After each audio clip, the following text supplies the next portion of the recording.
we didn't do this now, I think people would do it first. Something like that. Because that time, the branding and then marketing is not yet really focused in the Philippines. So I said, we need to do it first. And then we have to do it like it looks like the company is like, oh, I would trust this company. It looks like really legit or formal. So at first, she was really hesitating back and forth until like I made the whole plan and then show it to her. And then I helped her set up the whole manufacturing plant. And then the rest is like history. Welcome to Business Beyond Borders. I'm Cynthia Dearin. Many companies invest heavily in global strategy, but far fewer succeed in executing it once they encounter real markets, real partners, and real complexity. In this season of the show, I'm speaking with founders and the operators who have built businesses across borders, exploring not just how they expanded internationally, but the leadership journey behind those decisions.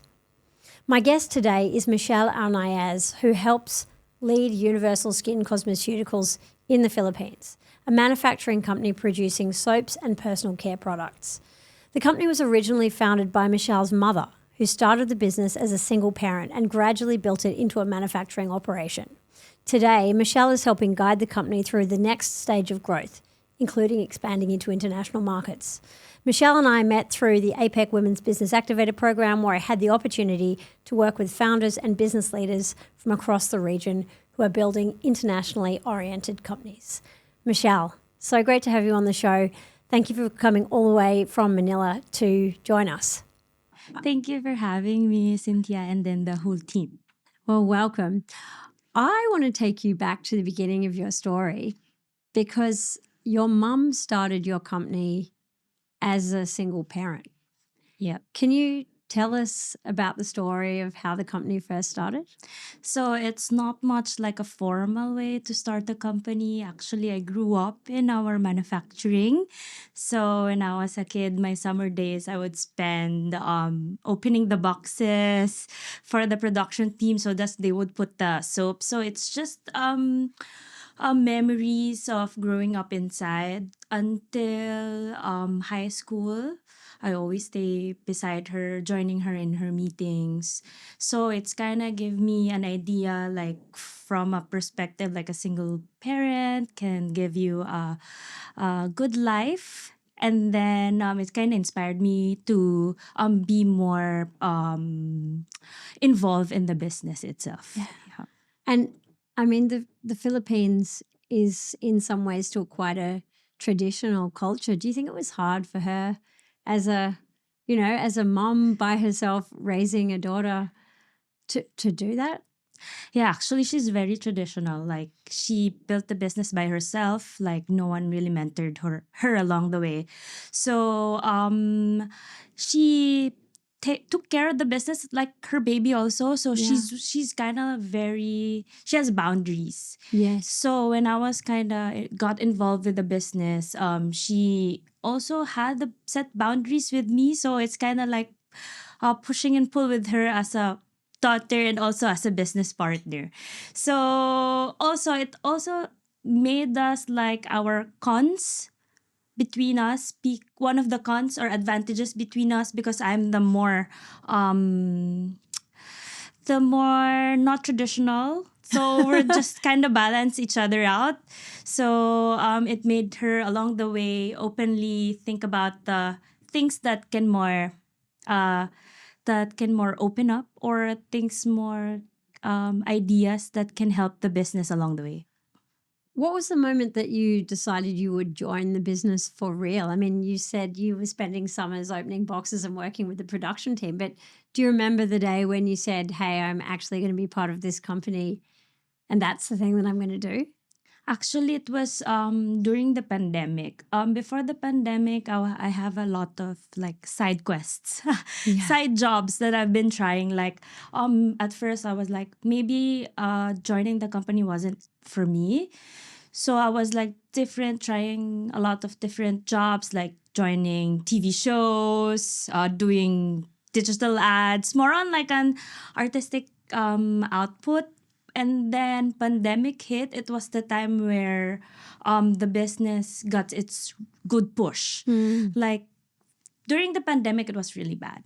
But that time, it opened new doors for us because we manufacture soap. So that time, it has a demand for antibacterial soaps.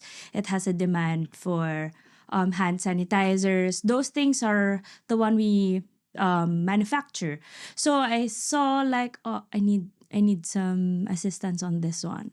And then when I kind of trying out to partner with my mom at first, it was so hard to market because the whole business name was under her name.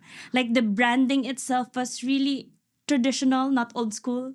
On a traditional side, like if I do marketing and then do sales, so I started with sales.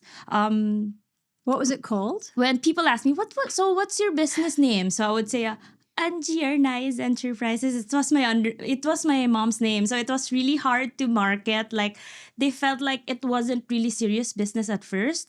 So that's the like a turning point on me. Like I need to change the whole branding on this. What did your mum say when you said, "Hey, mum, your branding's not working, and I'm going to change it"? Is that what you said to her? Yeah. But at first she was like, "Oh, but everything's working good right now. Why need the change?" Yeah. But I said, if we didn't do this now, I think people would do it first, something Yeah. like that, because that time the branding and then marketing is not yet really focused in the Philippines. So I said we need to do it first, and then we have to do it like it looks like the company is like, oh, I would trust this company. It looks like really legit or Yeah. formal. And then, so at first she was really hesitating back and forth until like I made the whole plan and then show it to her. And then I helped her set up the whole manufacturing plant. And then the rest is like history. How did you choose what the new name was going to be? So I wanted to make it science focused. Like we produced scientifically based product, but at the same time more on aesthetically pleasing products. Yes. So more on that category, that target output. So yeah. And so you were saying that you helped your mum to set up the manufacturing facility. What did the factory look like at the beginning? I mean, did much change from the original setup to when you then set up the manufacturing plant? So before my mom just started with manufacturing just soap. So it was just like really small space. And then we were just renting that time. But since pandemic really was good to us, so they given us the budget to buy a lot. And then it was just like a blank lot. So from Yeah. there, we really created what fits for us, from the setup, layout of everything. So from the zero to all planning, from writing the SOPs and everything, I was really involved along the way. Wow. And Yeah. did the team grow as you built that manufacturing plant? Yes, because when starting during that time, we were just like, I think around 4 people, 5 people. But now my mom has a team on the production and I have a team on different city for sales and marketing. So Oh, we're wow. kind of... So where are your 2 locations in the Philippines? So the manufacturing plant is based in Bacoor, Cavite. And then our showroom and sales and marketing is in Makati. Okay. And so do you go back and forward between the two? Yes, go back and forth between the two. But Cavite is the nearest province in Manila, so it's kind of a bit faster than Yeah. further province. I want to talk to you a bit, just to go back. I'm just interested in this piece, with you and your mum running the business together. Because from what I have experienced, family businesses often struggle to balance tradition and innovation. Tell me about how you've navigated that dynamic. I mean, are you the only child, or have you got siblings? Yep, I'm the eldest, so I think the pressure is with me or on me, or she passed the pressure on me.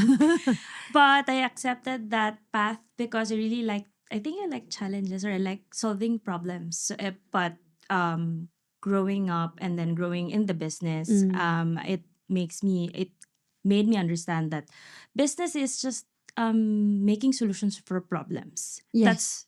That's a whole business. At first, I was like, how can I do this? How should I do this? But it's just a series of problems that you should solve, and then you'll create a system that fits with your team, around your team. So that's also I shared with my mom, because at first she was also navigating. So it's more like a give and take. Yeah.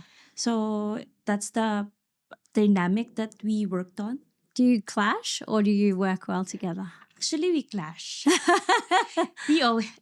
I think it's normal for like two women, and then mother and daughter setup, and then we're both like, I don't know if you believe it's zodiac sign, but we're both Scorpios. Me too.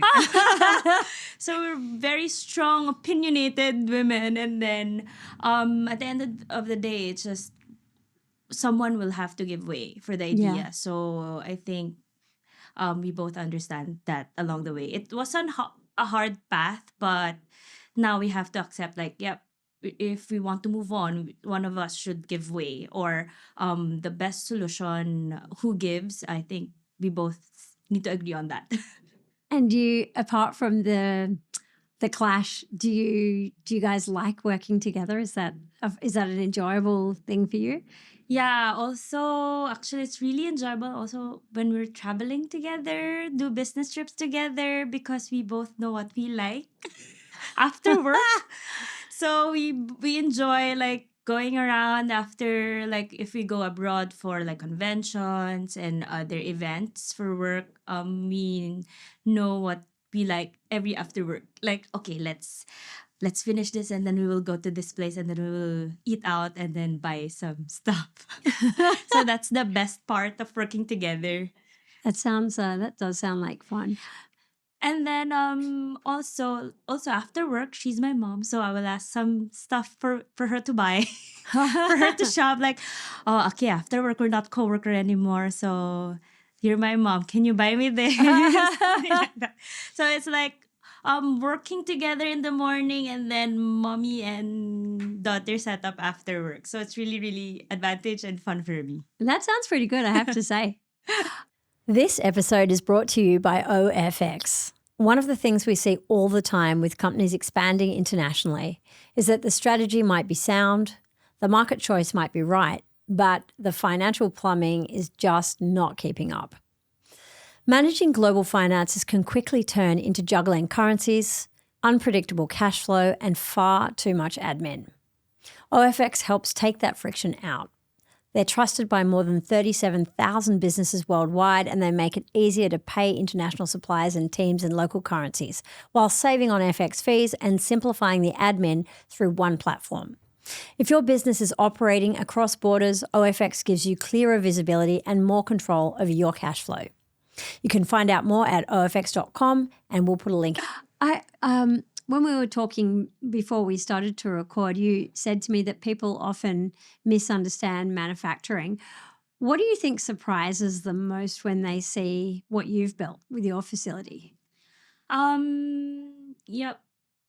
For me, from our call before, it's the system. We made the system that works for us. I think that's what surprises people. We didn't really add on, like, how can I say, more experienced people. We just figure it out by ourselves on how to really build a team, a system, or like a flow. So it's more like a trial and error. So they thought manufacturing, you would just hire people to do this, people on this one. So that's one of the surprising when people ask, or like, how can I say, about the manufacturing. But most surprising thing, not on the manufacturing side, but on the product regulatory side of things, is the ASEAN region has a ACD, or ASEAN Cosmetic Directive. So we follow one set of regulations. So I think for me, it's the most surprising one, because it's much more easy to trade within our neighbor in ASEAN because we follow one set of guidelines or regulations. So what the Thailand are regulating is the same one in the Philippines. So for me, it's much better to trade within the region on that. Yes. And your whole manufacturing team is female, is that right? Yeah. How come? So- How did that happen? I think because of the industry itself, like if you think of personal care and cosmetics, you think of like women who really like getting putting on makeup, taking care of skincare. So mostly people who are interested within the industry are female. So we kind of most of our employees, all of our main employees are female, and then it's much more easier because they're very they know what to do or have an idea with the products already, so it's much more easy to communicate. It's something they would use themselves anyway. Mm-hmm. Now, these days you've expanded the business's reach outside the Philippines. How did you get started in export? Actually, we just before my mom also does the exportation, but we're kind of like manufacturing the product and then the brand owner set up the exportation itself. So there's really a market already, like from UAE and different part. And as the time grows, I also noticed that the market isn't just inside the Philippines anymore. Like it I think most of people outside are looking for something new to sell on their area. So I think there's a market on that. So I kind of took an initiative like, oh, we should join on like expos locally first. So maybe procurement team of different companies are going to expos. So I think we can tap international clients by joining local expos. So we started joining just last year, June, in Cosmo Beauty Philippines. It was held in World Trade Center. So that itself, we had gathered some clients that are foreign clients that wants to enter Philippine market. So and then I said, oh, there's really a market on this one. So I told them like we should be more present on this kind of events until we have inquiries from Japan, we have inquiries from Canada, and then most of them are Filipino who are based abroad and then want to sell there. So I think the selling point would be like a natural product that is made in the Philippines and then they want it to sell abroad because I had a thought that if they wanted a very innovative product, they would go to China, Japan. But if they want a really natural, and then it was sourced out by the farmers in the Philippines and then made it to a cosmetic product, it would be the selling point. So that's the kind of consumers that I'm targeting. Yes. So people who are quite discerning about their products. Yeah. Can you share with me some of the products that you're working on at the moment? So we have a client from Japan, and then their main products are coconut oils. Okay. So they source out coconut from the Philippines, and then they have farmers in the Philippines who getting coconuts. So they wanted they entered the food industry. I think they have coconut cooking oil and etc. They're in the food, and then they're taking or checking the personal care industry in Japan because it's really big there, but most of their products are really innovative or really modern.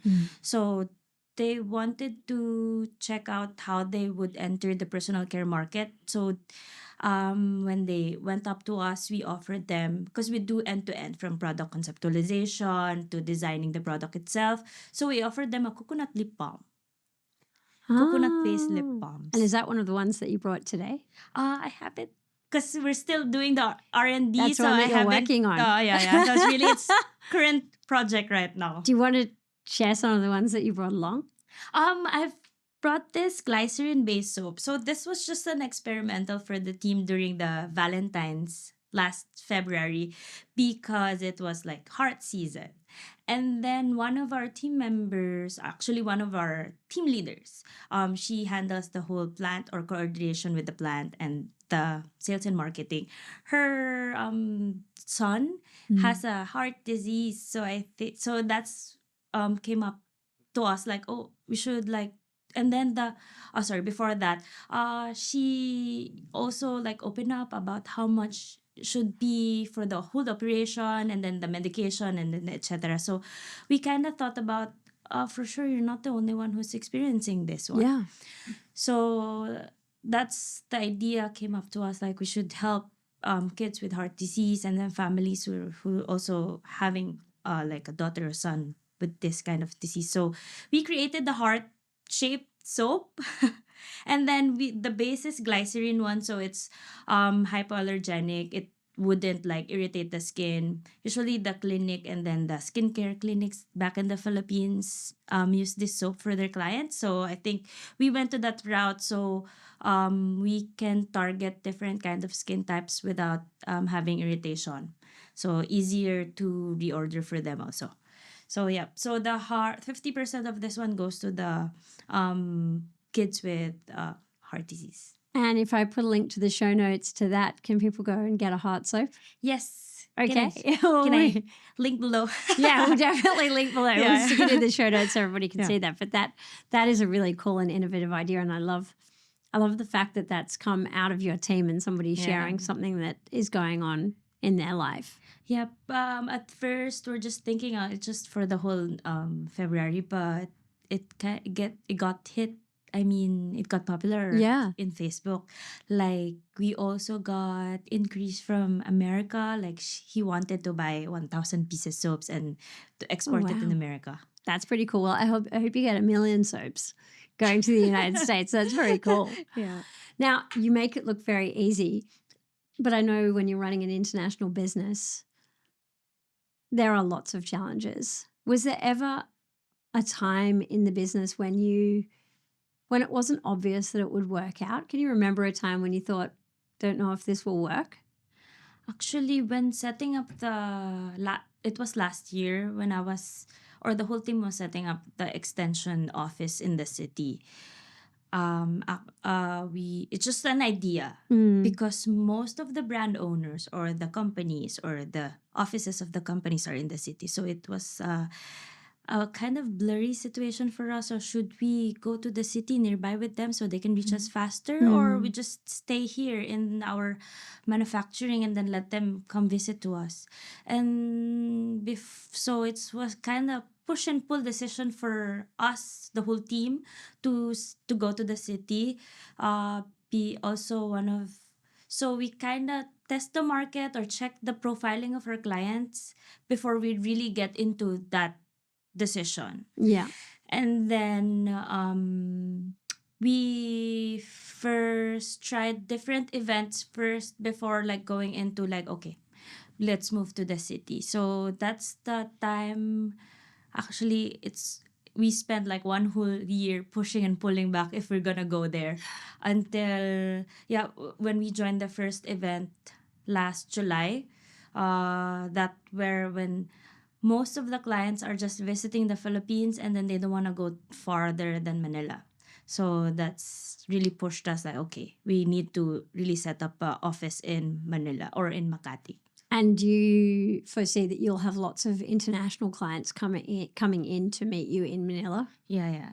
That's also like more clients reaching out. Yeah. And then always their inquiry would be like, we'll be visiting Manila on this date and time. Can we just drop by from the airport or nearby airport? So really it made us like a sign to really stay in the city. Yeah, that makes a lot of sense.